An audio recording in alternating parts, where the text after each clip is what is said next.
Subscribe பட்டனை அமுக்குங்க, bell பட்டனை அமுக்குங்க. வாழ்க வளமுடன். இப்படிக்கு பாட்டி வைத்தியம்.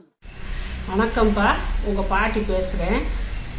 இப்போ பெண் பிள்ளைகள் பெரியவங்களானா, பெரிய பொண்ணானா எப்படி என்ன செய்யணும், பெரிய பொண்ணு ஆகிறதுக்கு போது எப்படி விழிப்புணர்வாக இருக்கிறத பற்றி இப்போ நான் சொல்ல போகிறேன்.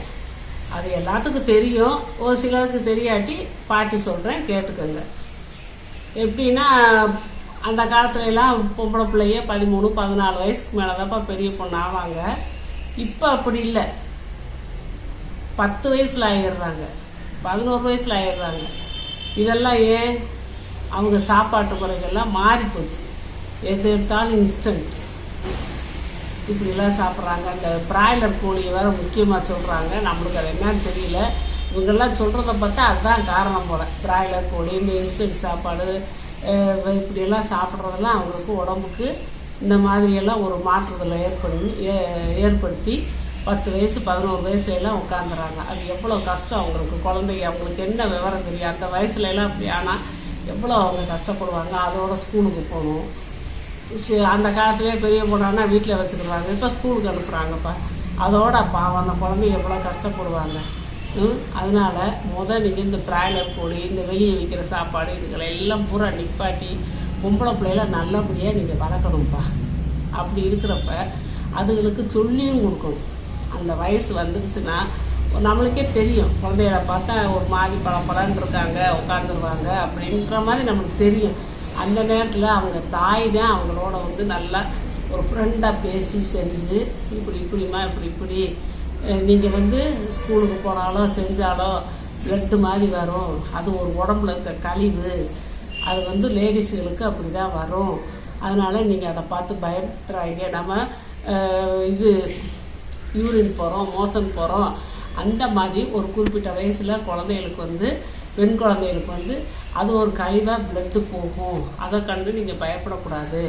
அப்படி ஏதாவது உங்களுக்கு ஸ்கூலில் எங்கேயாவது தெரிஞ்சுன்னா உடனே போய் மிஸ்ஸுகிட்ட போய் சொல்லிடணும். சொன்னால் அவங்க எங்களுக்கு ஃபோன் பண்ணி எங்களை வர சொல்லுவாங்க, நாங்கள் உங்களை கூட்டிகிட்டு வந்துடுவோம்.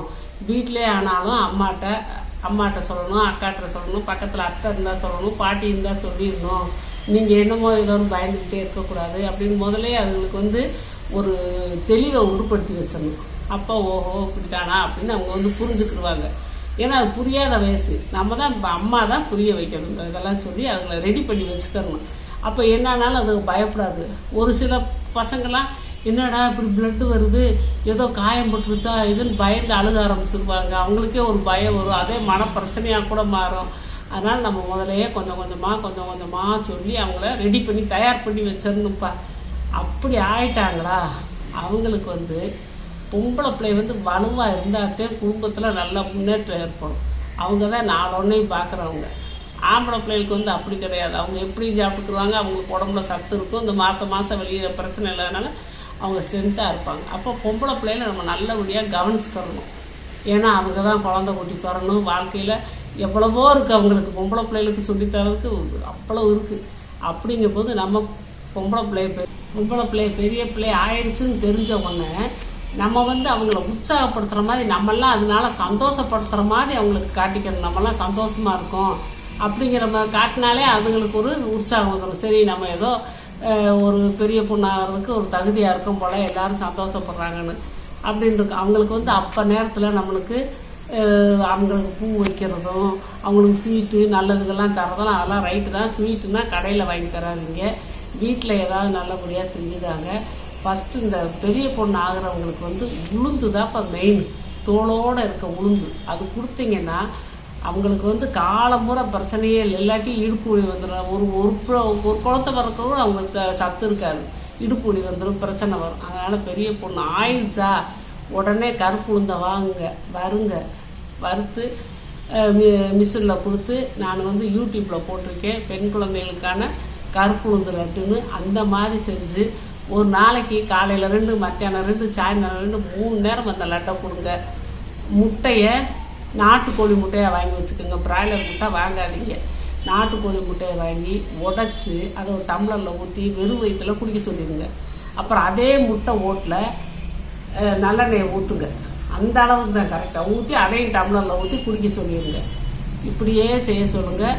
அந்த ஒரு 10-15 நாளைக்கு இந்த ட்ரீட்மெண்ட் கட்டாயம் கொடுக்கணும்ப்பா. புட்டு வச்சு கொடுக்கணும். பச்சரிசி புட்டு, ராகி, இந்த கேழ்வரகு மாவு இருக்குல்ல அதில் புட்டு, இப்படி பல சிறுதானியங்களில் கூட ரெடி பண்ணி வச்சு புட்டு அவிச்சு குழந்தைகளுக்கு அந்த புட்டு, அந்த கருப்பு தோல் உளுந்து லட்டு, களி, கஞ்சி, சும்மா கூட அந்த கருப்பு உளுந்து தோல் உளுந்து அரைச்சிட்டு வரோம்ல, அதில் கொஞ்சம் நல்லெண்ணெய் தான் விடணும். நல்லெண்ணெயும் கருப்பட்டி பனை வெல்லம் இருக்குல்ல அதையும் நசுக்கி போட்டு பிணைஞ்சி வச்சுக்கிட்டு அப்பப்போ ஒரு ஸ்பூனை போட்டுருவோம். ஒரு கிண்ணத்தில் எடுத்து வச்சுக்கணும், இன்றைக்கி நீ இதை சாப்பிட்றணும்னு சொல்லி அப்பப்போ அதை வாயில் எடுத்து போடணும். அவ்வளோ ஸ்ட்ராங்காக இருக்கும். இப்போ நிறையா பேர் என்ன செய்கிறாங்க, இடுப்பு வலிக்குது, குறுக்கு சத்து போகுதுன்னு சொல்லுவாங்கப்பா. அந்த குறுக்கு சத்து போகிறத குறுக்கு சத்து போகுதுன்னா கால்சியம் சத்து இல்லை. அவங்களுக்கு நம்ம இந்த பெரிய பொண்ணு ஆகிறப்ப கவனிக்கிறது தான் அவங்க வாழ்நாள் பூரா நல்லா இருக்கிறதுக்கு ஒரு வழி. இது ஒரு தாயோட கடமை, ஒரு பாட்டியோட கடமை, இது ஒரு அத்தையோட கடமை. அந்த நேரத்தில் அவளை உடம்பை தேர்த்துறதுக்கு இப்படிலாம் செஞ்சு அவளுக்கு அந்த நேரத்தில் அவளை சந்தோஷமாக வச்சுருக்கிறதுக்கு, அவளுக்கு புது ட்ரெஸ்ஸு, புது எல்லாமே அவளுக்கு என்னென்ன கேட்குறாளோ ட்ரெஸ்ஸு அது இதுன்னு வாங்கி கொடுத்து நல்லா டெய்லி பூ வச்சு அவளை அழகு பார்த்து செஞ்சிங்கன்னா அவளுக்கே ஒரு உற்சாகம் வரும். அவளும் ஒரு தெம்பாக இருப்பாள், நல்லா சாப்பிட்டுட்டு நல்லா இருப்பாள். இந்த மாதிரி பெண் குழந்தைகளை நீங்கள் பெரிய பொண்ணானவன்னு இந்த மாதிரி நீங்கள் பாதுகாத்து நல்லபடியாக பேணி வளர்த்துக்கங்கப்பா. வாழ்க வளமுடன். சப்ஸ்கிரைப் பட்டனை அமுக்குங்க, பெல்லு பட்டனை அமுக்குங்க. வாழ்க வளமுடன். இப்படிக்கு பாட்டி வைத்தியம்.